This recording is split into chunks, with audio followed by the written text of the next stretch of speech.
ओम शांति। आज 8 मार्च 2023 के साकार मधुर महावाक्य हैं। आज होली का पावन पर्व है। चारों तरफ सब एक दूसरे को रंग लगाते हैं, होली मुबारक कहते हैं। हम सभी को होली का सही अर्थ अपने जीवन में लाना है कि मुझ आत्मा को परमात्मा के संग के रंग में रंगना है। ऐसे रंग में रंग जाएं कोई और रंग चढ़ ना सके। अगर लगाना ही है तो किसी पर ज्ञान का रंग लगाएं, व्यर्थ की बातों के संग से दूर हो जाएं। होली का व्यावहारिक अर्थ अपने जीवन में लाएंगे। जो बीत गई सो बीत गई, बीती को याद कर वर्तमान को खराब नहीं करना। बीती बातों से केवल शिक्षा लेनी है। बड़े प्यार से बाबा को कह देंगे, बाबा मैं जो हूँ, जैसी हूँ, मैं आपकी हूँ। अब मैं आत्मा आपकी होली आपकी हो गई। आप मेरे हैं, मैं आपकी हूँ। जो आप कहेंगे मुझे वही करना है। किसी से मिलेंगे तो बीती बातों को भुलाकर, पास्ट की नफ़रत की कड़वाहट को मिटाकर मुस्कुराते हुए मिलेंगे। आज की मधुर मुरली में बाबा ने बहुत मीठी सी बात कही कि बाबा भोलानाथ है, भोला भंडारी है। जब बाबा आते हैं तो बाबा आकर के कहते हैं, अपनी बुराइयां मुझे दे दो, मुझसे सद्गुण ले लो। बाबा की याद से अपनी कमजोरियों को मिटाने की तरफ ध्यान देना है। बाबा को याद करेंगे तो अंदर की कमजोरियां समाप्त हो जाएंगी। बाबा ही भोलेनाथ है जो आकर झोलियां भरते हैं। वही गोरीनाथ है, बबुलनाथ है। बबुलनाथ का अर्थ है कांटों को फूल बनाने वाला। बेहद का बाप आते हैं, माया पर जीत पहनना सिखाते हैं। बाबा कहते जो बच्चे मुझे याद करेंगे वो माया पर विजयी बन जाएंगे। एक दूसरे से मिलते हो तो मन मनाभव का अर्थ समझाना है। मन मनाभव का अर्थ है अपने मन को बाबा में लगा देना। बाबा ने कहा इस समय आपका कर्तव्य है सबका कल्याण करना और सबको ये बताओ कि स्वर्ग स्थापन कर्ता को बहुत प्यार से याद करो। सुनते हैं बाबा की मधुर बोल। बाबा कहते मीठे बच्चे, सबको सुख देने वाला भोला व्यापारी एक बाप है। सबको सुख देने वाला भोला व्यापारी एक बाप है। वही तुम्हारी सब पुरानी चीज़ें लेकर नई देते हैं। उनकी पूजा होती है। पुरानी चीज़ें लेकर नई देते हैं, उन्हीं की पूजा होती है। क्वेश्चन है तुम्हारी गॉडली मिशनरी का कर्तव्य क्या है? तुम्हें कौन सी सेवा करनी है? तुम्हारा कर्तव्य है सभी मनुष्य मात्र का कल्याण करना, सबको तमो प्रधान से सतो प्रधान बनाने के लिए बाबा का संदेश देना। तुम सबको बोलो स्वर्ग स्थापन करता बाप को याद करो तो तुम्हारा कल्याण होगा। तुम्हें सबको लक्ष्य देना है। जो देवताओं को मानने वाले तुम्हारे कुल के होंगे वो इन बातों को समझेंगे। जो देवताओं को मानने वाले होंगे तुम्हारे कुल के होंगे वो इन बातों को समझेंगे। तुम्हारी है रूहानी बातें। गीत है भोलेनाथ से निराला कोई और नहीं, गोरीनाथ से निराला कोई और नहीं। ओम शांति। भोलानाथ शिव बाबा समझाते हैं। भोलानाथ सिर्फ एक शिव बाबा है। गोरीनाथ जो कहते हैं, गोरी कोई एक पार्वती नहीं होती। गोरीनाथ या बबुलनाथ अर्थात बबुल जैसे कांटों को फूल और जो सांवरे बन गए हैं उन्हें गोरा बनाने वाला है। महिमा सारी एक की है। यह मनुष्य सृष्टि रूपी झाड़ व ड्रामा। जब ड्रामा कहा जाता है तो उसमें जो मुख्य एक्टर हैं वो जरूर याद आते हैं। मुख्य जरूर हीरो हीरोइन की जोड़ी होती है। यहाँ भी मुख्य जरूर कोई चाहिए। मात पिता नामी ग्रामी हैं। सूक्ष्म वतन में कहते हैं शंकर पार्वती हैं। ब्रह्मा का किसी को पूरा मालूम नहीं। ब्रह्मा सरस्वती कह देते परंतु वह कोई जोड़ी है नहीं। वास्तव में शंकर पार्वती की भी जोड़ी है नहीं। विष्णु को भी दुनिया नहीं जानती। उनको जो अलंकार दिखाते हैं वो भी उनके नहीं हैं। विष्णु जी को अलंकार जो हैं शंख, चक्र, गदा और पद्म, ये ब्राह्मणों के अलंकार हैं। यहाँ लक्ष्मी नारायण की जोड़ी कहेंगे। अब अभी से भोलानाथ उनको कहा जाता जो बहुत सुख देने वाला है। भोलानाथ व्यापारी भी है, वो भोलानाथ भी है, भोला व्यापारी भी है। हमसे पुरानी चीज़ लेकर नई देता है। पहले पहले बुद्धि में आना चाहिए सबसे ऊंचते ऊंच कौन है, सबसे अधिक सुख देने वाला कौन है।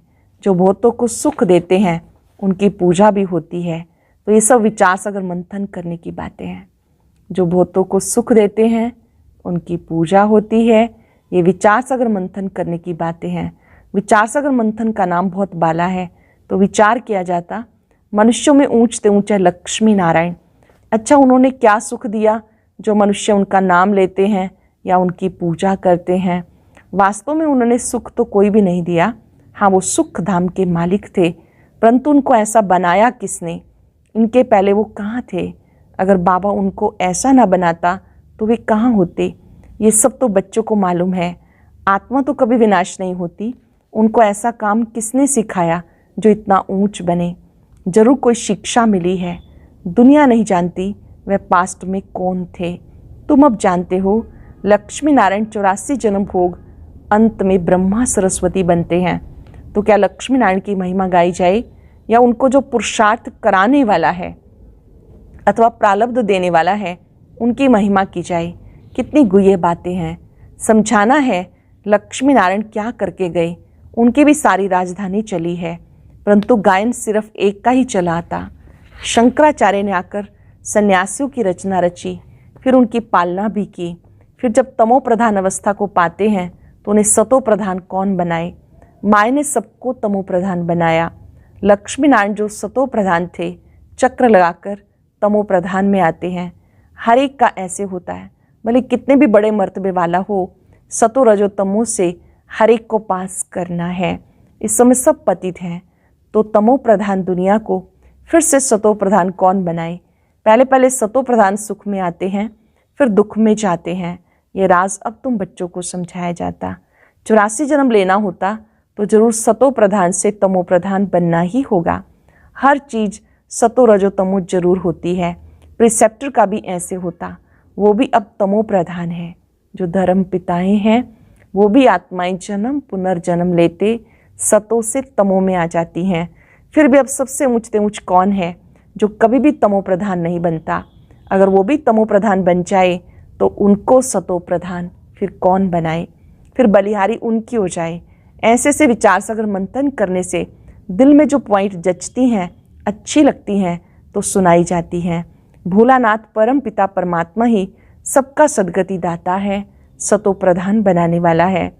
सब दुर्गति से निकल गति सदगति को पाते हैं। नंबरवार जो भी पहले पहले आएंगे वह सतो प्रधान, सतो रजो से होकर फिर तमो प्रधान बनेंगे जरूर।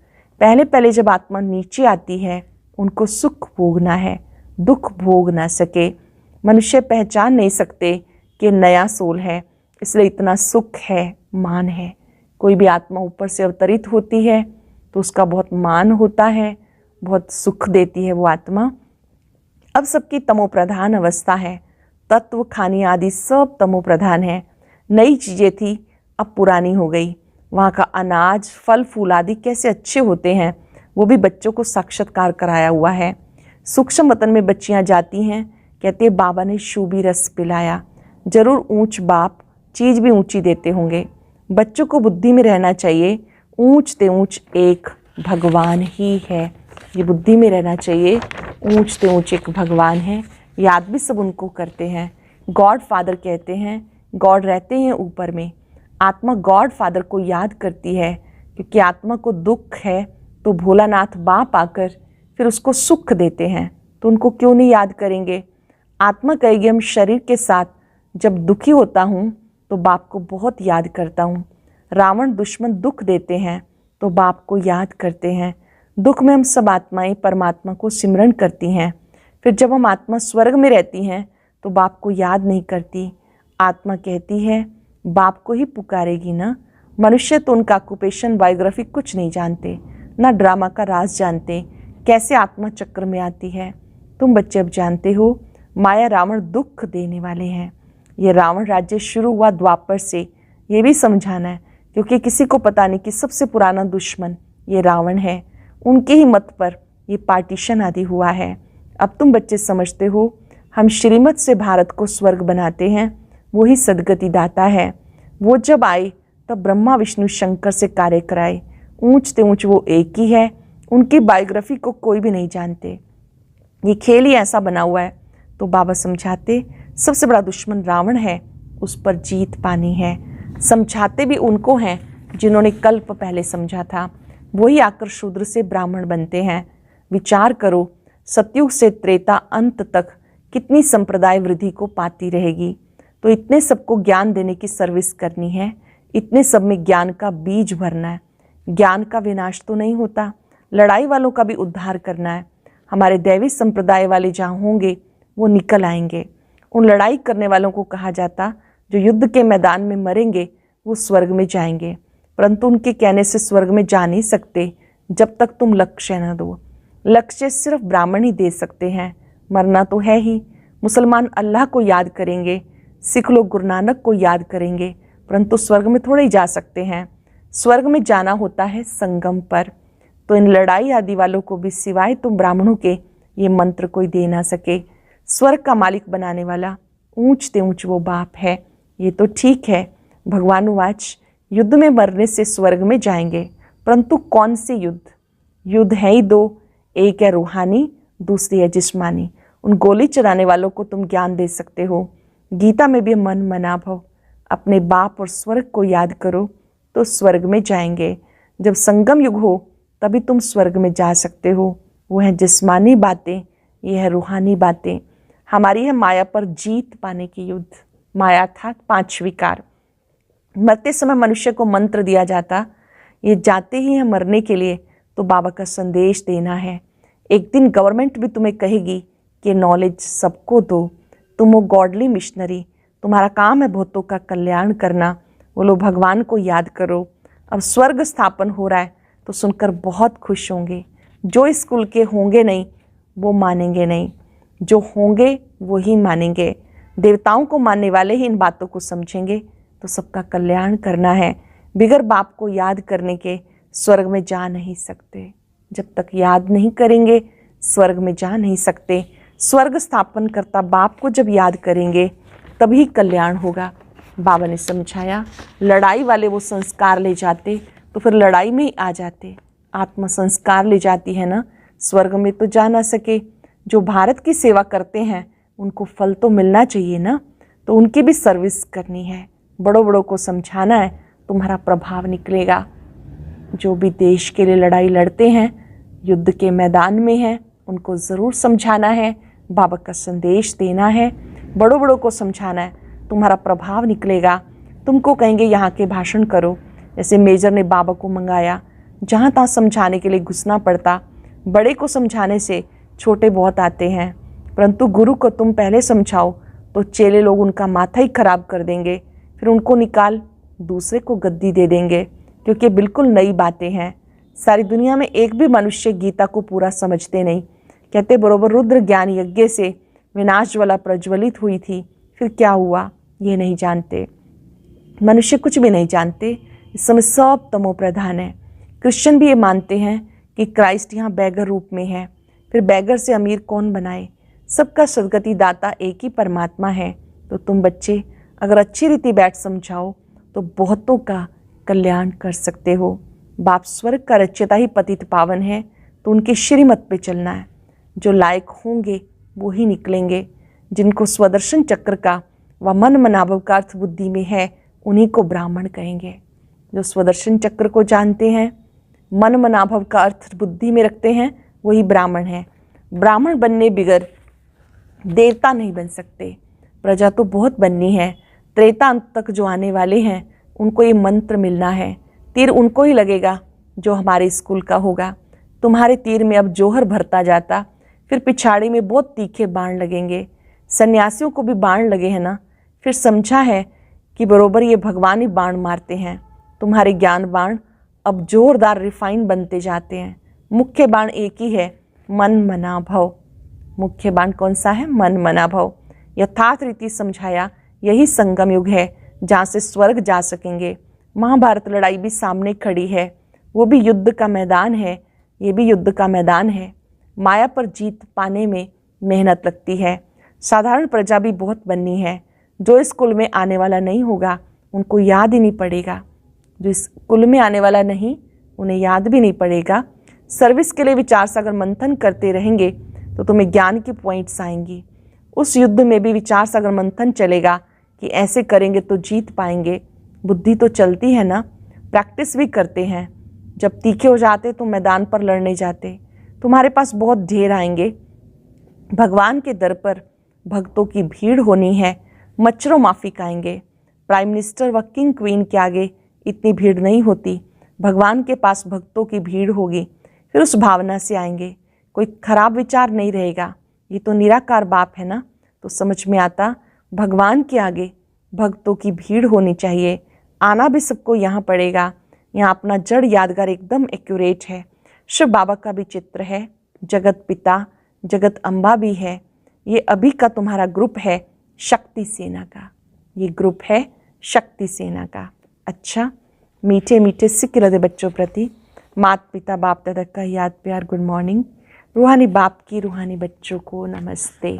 रूहानी बच्चों की रूहानी बाप दादा को नमस्ते, गुड मॉर्निंग। शुक्रिया बाबा, शुक्रिया। धारणा के लिए सार।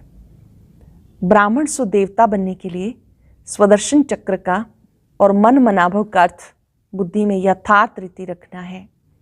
ब्राह्मण सो देवता बनने के लिए स्वदर्शन चक्र का मन मनाभव का अर्थ बुद्धि में यथार्थ रीति रखना है। सबको लक्ष्य देने की सेवा करनी है। माया पर जीत पाने के लिए विचार सागर मंथन कर ज्ञान की गहराई में जाना है। माया पर जीत पाने के लिए विचार सागर मंथन कर ज्ञान की गहराई में जाना है। रतन निकालने हैं। वरदान है पवित्रता की स्टेज द्वारा अविनाशी ईश्वरीय मस्ती का अनुभव करने वाले होली हंस भव। पवित्रता की स्टेज द्वारा अविनाशी ईश्वरीय मस्ती का अनुभव करने वाले होली हंस भव। होली पर सब बड़े छोटे के भान को भूलकर आपस में एक समान समझ मस्ती में खेलते हैं। दुश्मनी के संस्कार भूल मंगल मिलन मनाते हैं। ये रस्म भी अभी की है। आप बच्चे जब होली अर्थात पवित्रता की स्टेज पर ठहरते हो, बाप के संग के रंग में रंगे हुए होते हो, तब ईश्वरीय मस्ती में देह का भान व मित्र संबंधी का भान, भिन्न भिन्न संबंध का भान, छोटे बड़े का भान सब विस्मृत हो जाता है। आत्म स्वरूप में स्थित हो जाते हैं। यही होली हंस स्थिति है। इसी का यादगार हर वर्ष होली उत्सव के रूप में मनाते हैं। आपकी होली हंस स्थिति यही यादगार है जब हम देह भान को भूलकर आत्मा भाई भाई हैं इस स्वरूप में स्थित हो जाते हैं। ये पवित्रता की स्टेज है। इस ईश्वरीय मस्ती में रहने से देह भान समाप्त हो जाता है। स्लोगन है, जिनके जीवन में शीतलता है वो दूसरों के जलते हुए चित्त पर विजय प्राप्त कर सकते हैं। जिनके जीवन में शीतलता है वो दूसरों के जलते हुए चित्त पर विजय प्राप्त कर सकते हैं। आज हम याद रखेंगे, मैं होली हंस हूँ। बाबा आज बच्चों के साथ होली खेल रहे हैं।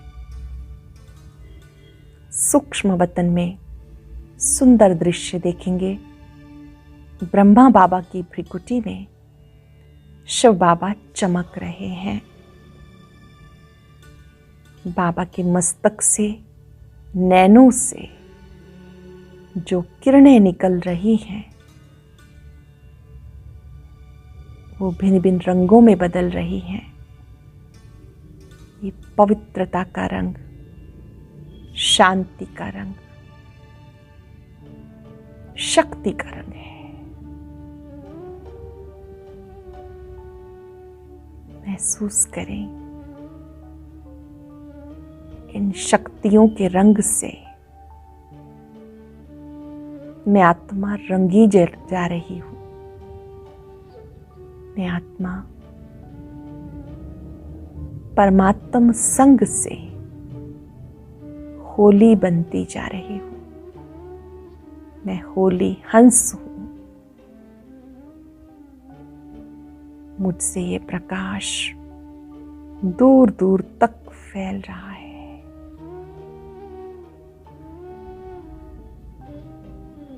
अंतःकरण में किसी के लिए भी नफरत है, वैर भाव है, उसे समाप्त कर दें।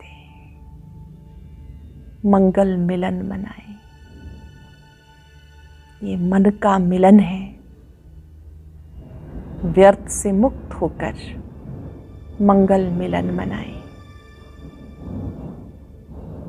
शुक्रिया बाबा, शुक्रिया। ओम शांति।